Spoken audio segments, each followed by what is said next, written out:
여러분 안녕하십니까? 채널K 뉴스입니다. 따뜻한 겨울 날씨가 이어지고 있습니다. 내일 크리스마스는 우려한 대로 비는 오지 않겠지만 반팔 차림이 가능한 크리스마스가 될 전망입니다. 국립기상청이 예보한 뉴욕의 크리스마스 기온은 71도로 LA의 62도보다 무려 10도 가까이 더 높습니다. 뉴욕 센트럴파크의 이날 평균 기온은 41도로 사상 유례없는 따뜻한 겨울이 될 것으로 예상되고 있습니다. 뉴욕의 보스턴과 필라델피아, 워싱턴 DC, 애틀랜타 등 대서양과 인접한 대부분의 도시도 70도대의 기온을 보일 것으로 전망되고 있습니다. 플로리다주는 거의 전 지역이 80도대를 기록할 것으로 예보됐습니다. 이와 같은 따뜻한 날씨는 엘니뇨 현상이 가져온 이상 고온 때문입니다. 이로 인해 지난 주말 워싱턴 DC는 1889년 이후 126년 만에 가장 따뜻한 12월을 기록하면서 벚꽃까지 피었습니다. 폭설로 유명한 뉴욕주 버팔로 지역에선 지난 18일에야 첫눈이 내렸습니다. 기상 관측 이래 가장 늦게 내린 첫눈으로 기록됐고 양도 0.3cm에 그쳤습니다. 뉴욕시는 현재 266일째 영상의 기온을 유지하고 있습니다. 루즈벨트 필드몰 총격 사건의 용의자가 중국계로 밝혀졌습니다. 총격 범행 후 사상자를 내고도 무죄를 주장한 용의자는 이웃 주민들에게도 좋지 않은 평판이 확인됐습니다. 나소 카운티 경찰은 지난 22일 현장에서 체포된 퀸즈 리들렉에 거주하는 21살 올리버 이에게 1급 강도와 폭행, 불법 무기 사용, 2급 폭행 등의 혐의를 적용했다고 밝혔습니다. 올리버 이는 이날 인종신문에서 무죄를 주장했지만 75만 달러의 보석금이 책정됐습니다. 이 씨는 사건 당일 오후 12시 55분쯤 루즈벨트 필드몰 내 명품 시계 전문점에 들어간 후 점원에게 18,500달러 상당의 시계를 보여달라고 요구한 뒤 권총을 꺼내 강도로 돌변했습니다. 이때 뉴욕시경 은퇴 경찰인 상점 시큐리티 가드가 범인을 제압했지만 몸싸움 끝에 범인의 총 한 발이 발사됐습니다. 이 총알은 가까운 거리에 있던 다른 남자 직원의 어깨에 맞았지만 생명에는 지장이 없는 것으로 알려졌습니다. 한편 익명의 한 이웃은 용의자가 홍콩 출신이라며 평소에도 집 뒤 정원에서 마리화나 파티를 하는 등 이웃들의 불만이 높았다고 전했습니다. 용의자는 범행 48시간쯤 페이스북에 범행에 사용한 것으로 추정되는 총기와 알약 등의 사진을 올린 것으로 확인됐습니다. 9.11 테러 이후 미국민들의 애국심이 크게 달라졌다고 하죠. 국가 안보를 위해서라면, 국민의 안전을 위해서라면 희생도 감수해야 한다는 의견이 지배적인데요. 전국 주요 공항들의 검문 검색이 대폭 강화되면서 불편함이 가중될 것으로 보입니다. 연방교통안전국은 검색대를 통과하는 데 걸리는 시간을 줄이기 위해서는 공항 이용객들의 협조가 필요하다고 밝혔습니다. 당국은 크리스마스 연휴를 맞아 많은 공항 이용객들이 기내 반입 수화물에 선물을 따로 챙기는데 되도록이면 선물은 포장하지 말 것을 당부했습니다. 만약 내용물을 검사해야 할 경우 직원들이 포장을 뜯어야 할 수밖에 없다며 검색 시간도 지체된다고 지적했습니다. 이와 함께 공항 이용객들이 액체 기내 반입 규정을 미리 확인해 줄 것을 강조했습니다. 기내에 갖고 탈 수 있는 액체는 3.4온스 이하 용기에 담아야 하고 이 용기는 1쿼트 사이즈의 지퍼락과 같은 투명하고 지퍼로 잠기는 봉투에 넣어야 합니다. 샴푸나 치약, 로션은 물론 여성 화장품 가운데 아이라이너와 액체 파운데이션, 매니큐어, 향수 등도 특정 용기에 담아야 합니다. 당국은 이 밖에도 연방교통안전국 웹사이트나 MyTSA 앱을 통해 기내 반입이 허용되는 품목을 미리 확인해 달라고 당부했습니다. 뉴욕시 신분증의 실효성에 의문이 제기되고 있습니다.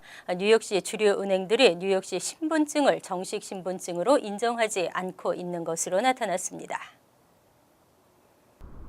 빌 드블라지오 뉴욕시장이 지난 1월 발표한 ID NYC는 시행 1주년을 앞두고 있습니다.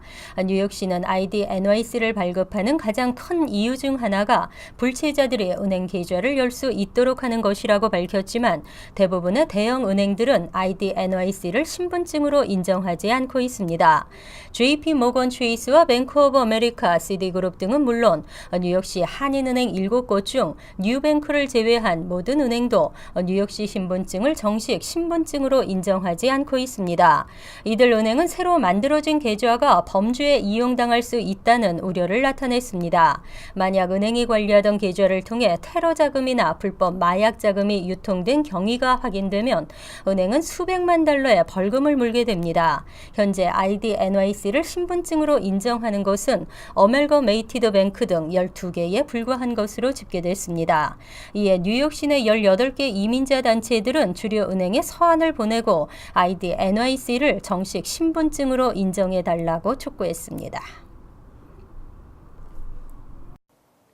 토니 아벨라 의원이 브롱스 병원의 의문의 폭행 사건에 대해 해결을 촉구하고 나섰습니다. 사건을 전면 재조사해 정확한 원인이 밝혀지고 더 이상의 억울한 피해가 없어야겠습니다. 토니 아벨라 뉴욕주 상원 의원은 빌 브렌튼 뉴욕시경 국장과 스티븐 사피어 몬트피어 병원장에게 서한을 보내고 해당 병원에서 의문의 폭행 피해로 중상을 입은 40대 한인 남성 사건의 해결을 요구했습니다. 이날 서한에서 아벨라 의원은 사건 당시 피해자의 부인인 헬렌 김 씨가 브롱스 52경찰서에 신고를 시도했지만 경찰이 받아주지 않고 회피한 이유를 전면 재조사해달라고 요구했습니다. 또 병원의 조사를 요청해도 협조하지 않고 응답하지 않은 이유와 이 사건에 대해 병원장 본인이 알고 있었는지 사건 조사를 한 적이 있는지 등을 정확하게 파악할 수 있도록 빠른 시일 안에 아벨라 의원과 가족들이 몬트피어 병원장과의 면담을 할 수 있도록 요청했습니다. 또 새해 1월 8일 몬트피어 병원 앞에서 기자회견을 개최하고 수사를 촉구할 예정이라고 밝혔습니다. 표준시험 응시율이 95% 미만인 주에 대해 연방정부 교육 예산이 삭감되거나 끊어지게 됩니다. 또는 벌금까지 부과할 가능성이 있는 것으로 알려졌습니다. 연방교육부는 어제 표준시험 거부율이 높은 주에는 벌금을 부과할 가능성이 있다고 시사했습니다. 2014에서 15학년도와 2015에서 16학년도 표준시험 응시율이 2년 연속 95% 미만인 주에 대해서는 타이틀 1 지원을 끊거나 삭감하고 벌금 부과까지 고려하고 있다고 밝혔습니다. 지난 4월에도 교육부는 표준시험 응시율이 95%가 안 되는 학교는 주정부로부터 제재를 받을 수 있고 교육 예산 지원을 받지 못할 수 있다고 경고한 바 있습니다. 뉴욕주의 경우 타이틀 1을 통해 받는 예산은 연 11억 달러에 달하고 이 중 많은 금액이 저소득층 학생들을 위해 할당되고 있습니다. 때문에 높은 표준시험 거부율로 예산이 삭감되면 저소득층 학생들이 가장 먼저 피해를 받게 된다는 우려도 제기되고 있습니다. 한편 올해 뉴욕주에서는 전체 학생 20%에 달하는 20만 명이 표준시험을 거부해 전국 최고 거부율을 기록했습니다. 특히 롱아일랜드에서는 학생 2명 중 1명꼴 46%가 시험을 거부했습니다. 뉴욕시 교육감의 동문서답이 부모들에게 상처를 남겼습니다. 교육감이 고가 교육령 규제를 강력 추천했는데요. 저소득층 생활을 고려하지 못했다는 비난의 목소리가 쏟아지고 있습니다. 지난 15일 맨해튼 할렘의 더모트 홀스쿨에서 열린 학부모 커뮤니티 회의에서 칼멘 팔냐 뉴욕시 교육감이 한 발언이 논란이 되고 있습니다. 이날 7학년생의 한 학부모는 프랑스어 수업이 주 2회에서 1회로 줄어 아이의 실력이 늘지 않는다고 불만을 제기했습니다. 이에 대해 팔냐 교육감은 $200 상당의 로제타 스톤 오디오 교재를 사서 이용해보길 강력하게 추천한다며 자신의 손자에게도 이 교재를 사줬는데 효과적이라고 대답했습니다. 이어 이 규제를 방과 후 수업에 도입하는 것도 좋은 방법인데 컴퓨터와 랩탑만 있으면 손쉽게 외국어를 배울 수 있기 때문이라고 덧붙였습니다. 학교 관계자는 학부모들이 교육감의 이런 대답에 경악했다고 전했습니다. 이 학교의 학생을 비롯한 지역 주민들의 25%는 가구 소득이 연방 빈곤선 아래입니다. 한 학부모는 팔이냐 교육감이 질문에서 벗어난 동문서답으로 학부모들을 상처받게 만들었고 학부모 커뮤니티 회의 개최의 의미도 잘 몰랐던 것 같다고 지적했습니다. 올 연말 연초 약 1억 명 이상이 움직인다고 합니다. 거리도 걷는 것이 아니라 휩쓸려 다닌다고 표현해야 할 만큼 많은 인파가 예상되는데요. 연휴 기간 중 뉴욕 이론 대중교통 스케줄 확인하시기 바랍니다.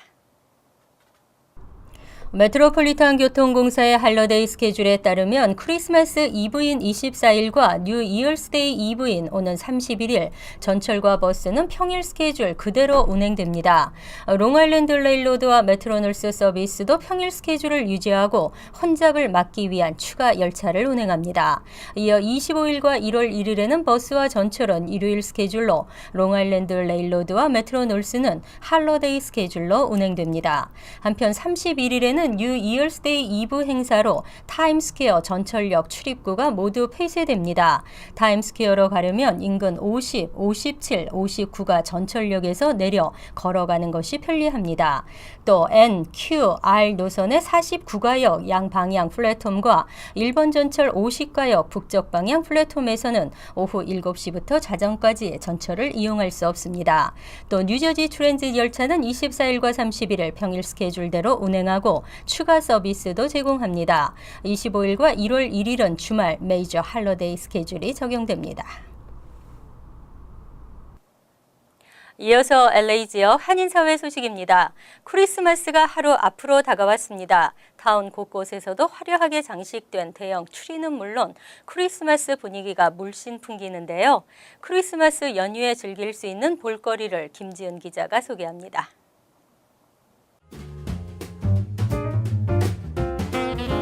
유니버셜 스튜디오 할리우드에 설치된 대형 트리. 영화 그린치마스는 어떻게 크리스마스를 훔쳤을까를 토대로 한 그린치마스 이벤트가 한창입니다. 영화 속 캐릭터도 만나고 크리스마스 트리도 직접 꾸미며 아이들에게는 최고의 선물이 되고 있습니다. 다운타운의 퍼신 스퀘어에도 한겨울이 찾아왔습니다. 새롭게 단장한 스케이트장에서 스케이트를 즐기며 또 하나의 추억을 만들 수도 있습니다. LA 동물원에서도 LED 라이트과 레이저 그리고 3D 영상이 합쳐진 LA 주 라이드 이벤트를 오는 1월 3일까지 선보입니다. 그리피스 팍에서는 할리데이 맞춤 트리와 산타들로 꾸며진 기차 라이드를 오는 30일까지 진행합니다. 크리스마스 하면 빼놓을 수 없는 선물. 전국 소매업체들은 한편 연말 쇼핑객 유치를 위해 크리스마스 이브의 연장 영업에 들어갑니다. 대형 쇼핑몰 베버리 센터는 크리스마스 다음 날인 토요일 오전 9시부터 오후 9시까지 영업시간을 2시간 연장했습니다. 타겟도 매장에 따라 밤 11시까지 오픈하며 애프터 크리스마스 세일을 위해 오는 26일에는 오전 7시부터 개장합니다. 할리데이 분위기로 탈바꿈한 LA 곳곳. 친구, 가족들에게 연말의 뜻깊은 추억을 안겨주기 위해 관광 명소들은 준비를 마쳤습니다. TVK 뉴스 김지은입니다. 월드리포트입니다. 기린이 목이 길다고 하지만 요즘은 여성의 다리가 정말 길어지고 있는데요. 경쟁력 있는 다리가 선의의 경쟁을 하고 있습니다. 지난달 미국에서 다리가 가장 긴 여성으로 등극한 20살 홀리 양. 모델로 일하는 홀리는 195cm의 장신에 다리 길이만 126cm나 됩니다. 이전 기록 보유자였던 모델 로렌의 다리보다 1cm 이상 더 긴 것으로 확인됐습니다. Longest legs in America. I think she has got longest legs in the world because I have traveled to more than 25 countries in the world and I have never seen a girl taller than her. 웬만한 성인 남성들이 팔을 두르면 어깨가 아닌 골반에 닿습니다. 길고 쭉 뻗은 다리가 인터넷에서 화제가 되면서 홀리는 단숨에 모델 업계의 샛별로 떠올랐습니다. Honestly, I love the attention. I've been tall my whole life and I was picked on, so now it's like I'm being recognized for something. 그런데 한 달도 안 돼 홀리의 다리에 도전장을 내민 여성이 등장했습니다. 캘리포니아 주에 사는 22살 새내기 모델 체이스 양. 키는 195cm로 홀리와 같지만 다리 길이는 130cm로 4cm나 더 길다는 겁니다. When I saw Holly's video, I was kind of bummed because I thought maybe, her legs are longer than mine and I'll never get the title, but then I measured myself and found out I'm actually longer than Holly's legs. 세계에서 가장 긴 다리를 가진 여성으로 기네스북에 오른 러시아의 스페틀라나 씨와도 불과 2cm 차이입니다. 팔을 위로 뻗으면 천정에 손이 닿고 하이를 신으면 농구 골대의 그물도 잡을 수 있습니다.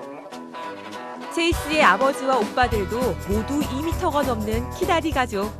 Being a tall family is definitely different just because, or if you're going to a movie theater and you're sitting down and we all take up one row, we kind of create a wall. 큰 키와 긴 다리가 불편할 때도 있습니다. 긴 다리에 맞는 바지를 찾기가 하늘의 별따기고 모델계에서조차 너무 길다는 이유로 퇴짜를 맞기도 했습니다. 하지만 최근 롱다리 모델로 인정받은 홀리처럼 그녀도 긴 다리가 그녀만의 경쟁력이 될 것으로 기대합니다. As I've grown older, I feel like it's better. It's became like who I am. 로렌부터 홀리, 체이스까지 이들의 롱다리 경쟁은 주목받는 신인 모델 간의 선의의 경쟁으로 계속 이어질 전망입니다. 간추린 소식입니다. 한인 추방 이민자가 올해 17년 만에 최저를 기록했습니다. 한인 추방 이민자는 지난해에 비해 31.8% 감소한 105명으로 집계됐습니다. 지난 1999년 200명대를 돌파한 뒤 2003년 300명을 넘으면서 빠르게 증가했지만 2013년부터 다시 감소하고 있습니다. 한편 이번 통계에는 강제 추방된 한인 이외 자진 출국 형식으로 한국으로 간 통계는 포함되지 않았습니다. 보다 편리하고 수월해진 이민 개선 방안이 긍정적으로 받아들여지고 있습니다. 백악관 예산관리국은 연방국토안보부가 제출한 미국 내 업체들의 이민 스폰서를 받는 외국인 신청자들에게 노동허가증을 더욱 신속하게 발급해달라는 제안을 받아들였습니다. 새 규정에 의하면 I-485를 접수하기 전 I-140이 승인만 되면 노동허가증을 받아 직장을 옮길 수 있습니다. 지난 20일 포레스트힐 전철역에서 지하철을 기다리던 42세 남성이 알지 못하는 남성으로부터 피해를 당했습니다. 술에 취한 듯한 괴한은 이 남성에게 시비를 걸었으며 유니언 턴파이크역에서 내리는 남성을 쫓아 등을 치는 등 뒤에서 공격을 가했습니다. 이 남성은 집에 도착한 후에야 엉덩이에서 피가 나는 것을 보고 칼로 찔린 사실을 알게 됐습니다. 한편 뉴욕시에서 묻지마 칼부림은 이달 들어서만 3번째 발생했습니다. 브라이언 리 나소 카운티 차장검사가 내년 1월 4일 디스트릭 코트 부서의 부장검사로 승진합니다. 나소 카운티에서 한인이 부장검사에 임명되는 것은 처음으로 30명의 검사들을 관리 감독하게 됩니다. 디스트릭 코트 부서의 부장검사 자리는 경범죄를 총괄적으로 다루는 나소 카운티 검찰청 내 서열 10위 안의 고위직입니다. 이 검사는 카더조 고교를 졸업했으며 얼바니 뉴욕 주립대에서 재정학을 전공하고 맨해튼 페이스 대학에서 법학을 전공했습니다. 환율과 증권 소식입니다.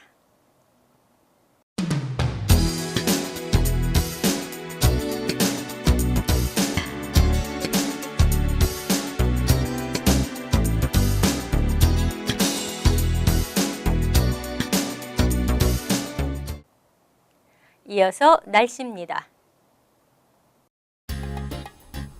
크리스마스인 금요일은 오전에 안개가 끼겠고 구름이 많은 날씨가 예상됩니다. 낮 최고 기온은 65도, 섭씨 18도, 밤 최저 기온은 47도, 섭씨 8도로 예상됩니다. 토요일은 다소 기온이 내려가면서 쌀쌀해지겠고 흐린 가운데 가랑비가 내리겠습니다. 일요일도 흐리고 이슬비가 내리겠습니다. 월요일은 대체로 맑겠지만 쌀쌀해지겠습니다.